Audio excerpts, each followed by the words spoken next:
Now that we've got our methodology, let's turn to the Muslim sources so we can piece together a profile of Muhammad's murderer. According to Sahih al-Bukhari, Sahih Muslim, and other texts, Muhammad was poisoned by a Jewish woman. Sahih al-Bukhari, 26:17. A Jewess brought a poisoned cooked sheep for the Prophet, who ate from it. She was brought to the Prophet, and he was asked, "Shall we kill her?" He said, "No." Anas added, "I continued to see the effect of the poison on the palate of the mouth of Allah's messenger." People could see the effect of the poison in Muhammad's mouth. The poison apparently disfigured his palate, making his mouth look strange. Sahih Muslim 5705. It was narrated from Anas that a Jewish woman presented some poisoned lamb to the Messenger of Allah, and he ate some of it. She was brought to the Messenger of Allah, and he asked her about that. She said, "I wanted to kill you." He said, "Allah will never give you the power to do that." Or he said, "To me, Allah will never give you the power to do that to me." They said, "Shall we kill her?" He said, "No." He said, this is Anas, "And I continued to see its effects on the uvula of the Messenger of Allah." Notice two things here. One, Muhammad tells this woman, "Allah will never give you the power to kill me." I guess Muhammad didn't know Allah very well because, as we're about to see, the poison ultimately did kill him.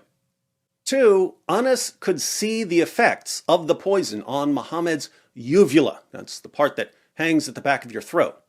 So, when Muhammad opened his mouth, his companions could see, on the roof of his mouth all the way back towards the uvula, the damage caused by the poison. See if we can unmask the true architect of the plot to murder Muhammad. Sahih al-Bukhari, 44:28. Narrated Aisha, "The Prophet, in his ailment in which he died, used to say, 'O Aisha, I still feel the pain caused by the food I ate at Khaybar, and at this time I feel as if my aorta is being cut from that poison.'" What's that, Muhammad? Something about your aorta being cut?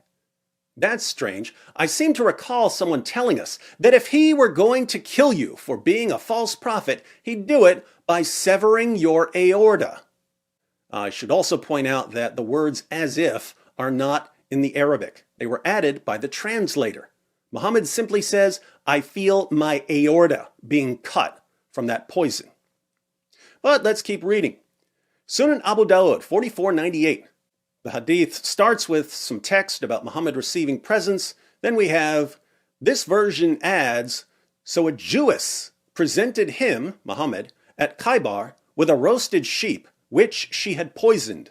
The Messenger of Allah ate of it, and the people also ate. He then said, 'Take away your hands from the food, for it has informed me that it is poisoned.' Bishr ibn al-Bara ibn Marur al-Ansari died.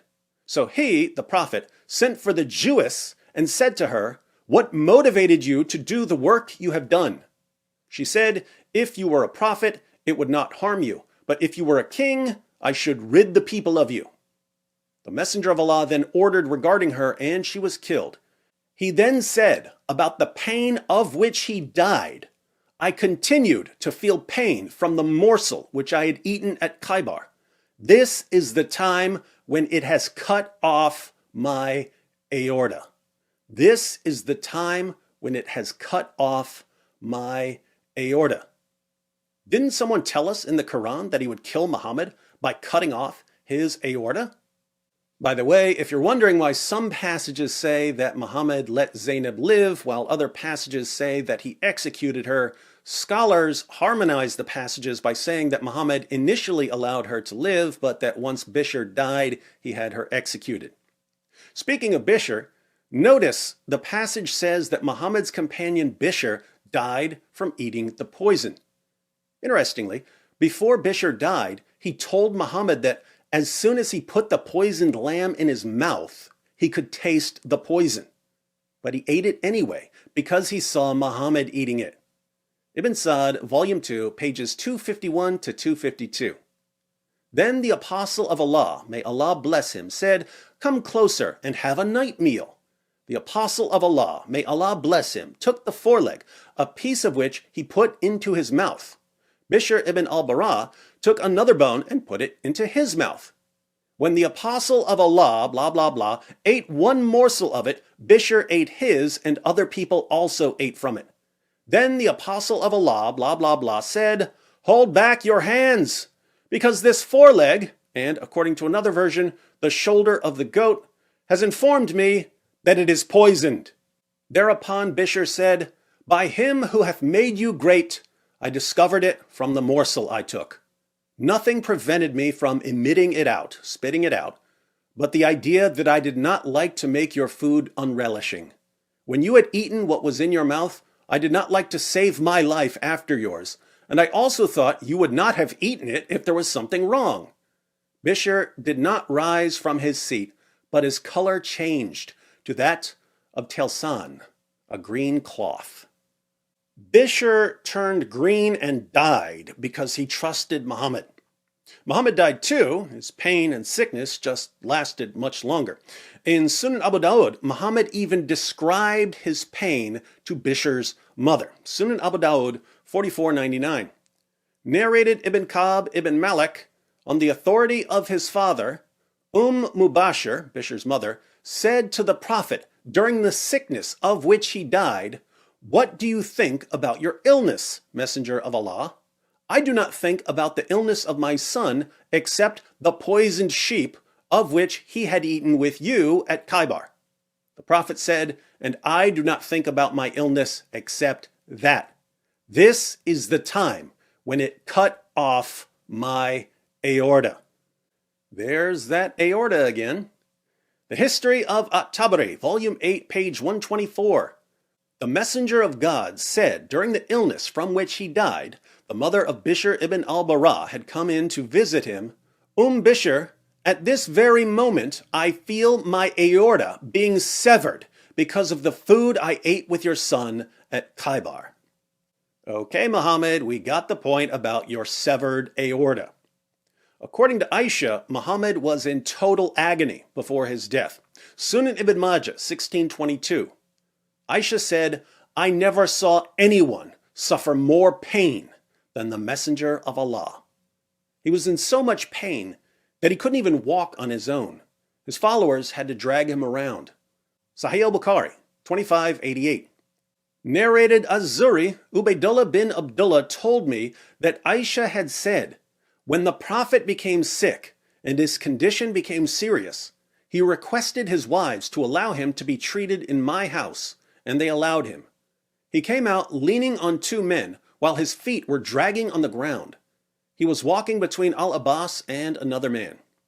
Well, he wasn't really walking if his feet were dragging on the ground while two guys propped him up. I guess we know where they got the plot for Weekend at Bernie's. Now, since the Quran says that if Muhammad were a false prophet, Allah would sever his aorta, and Muhammad eventually admitted that he could feel his aorta being severed, you might think we have a pretty good reason to reject Muhammad and his revelations.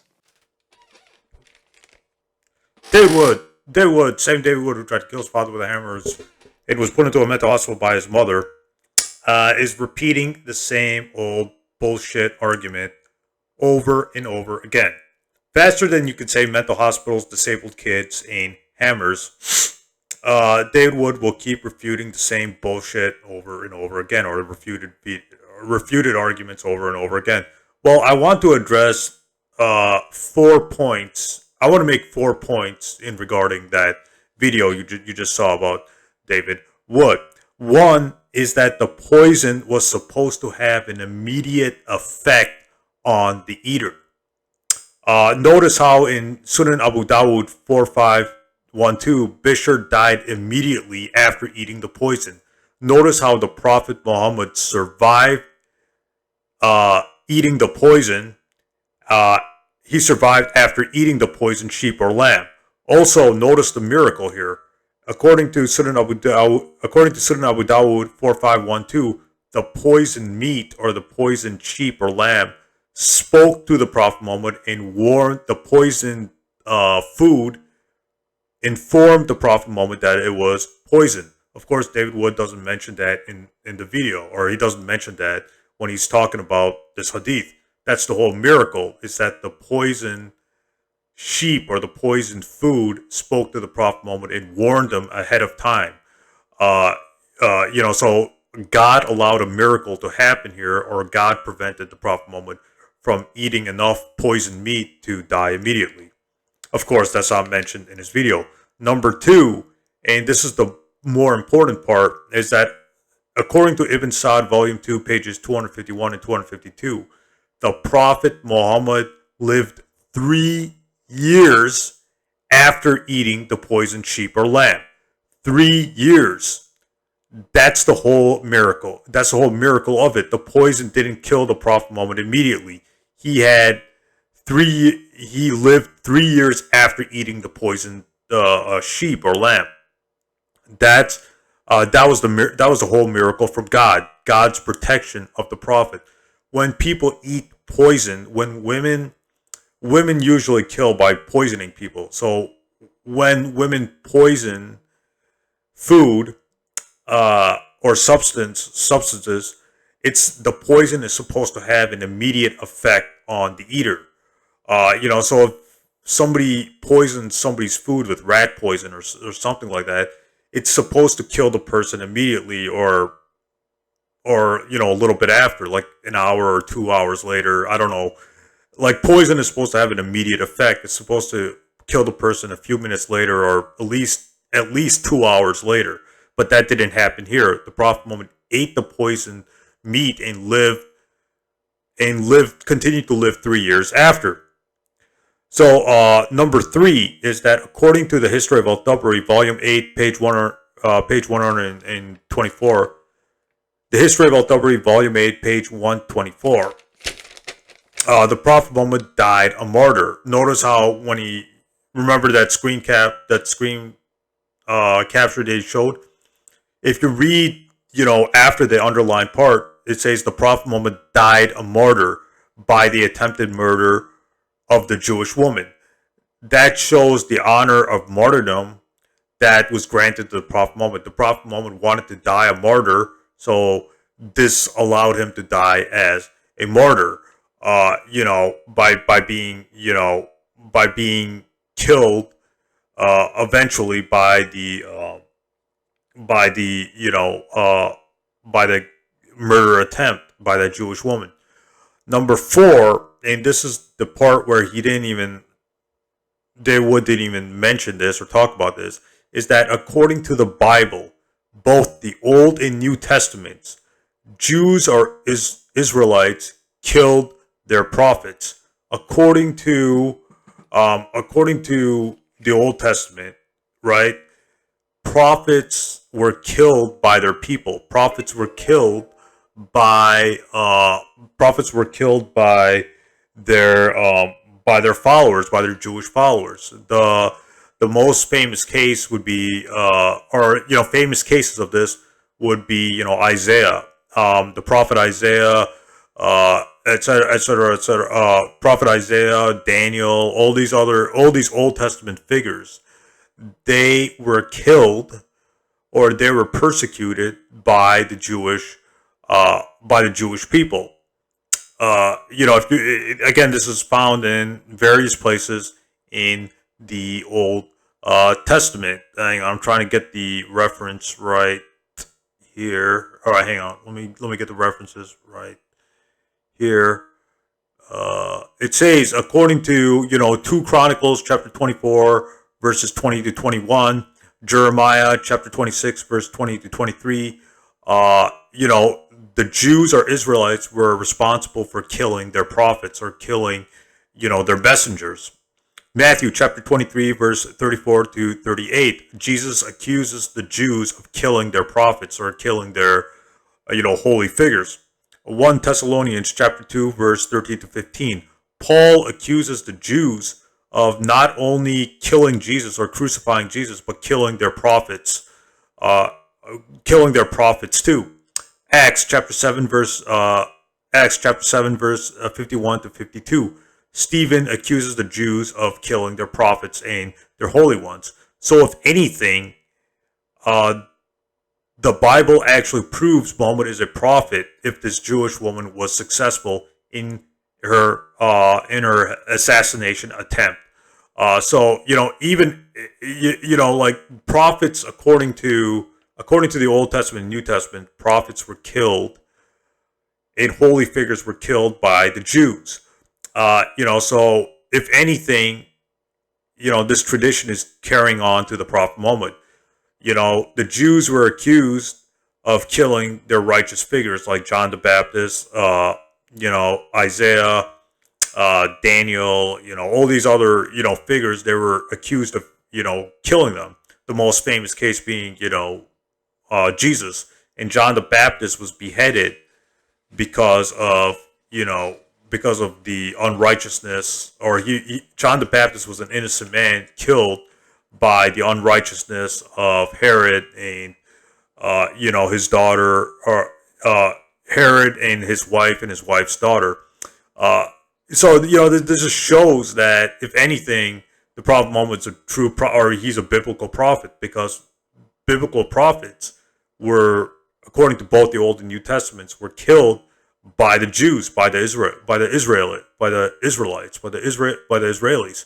So this actually proves that he's a biblical prophet. If that Jewish woman was successful. So this argument's already been refuted over and over again. David Wood just run out of arguments, so he's just repackaging old bullshit and spreading old bullshit on his new channel. But I just wanted to make another video addressing these points, even though I covered this video earlier this year. So this is just an upgraded video, I guess. Stay tuned. More videos are coming up soon.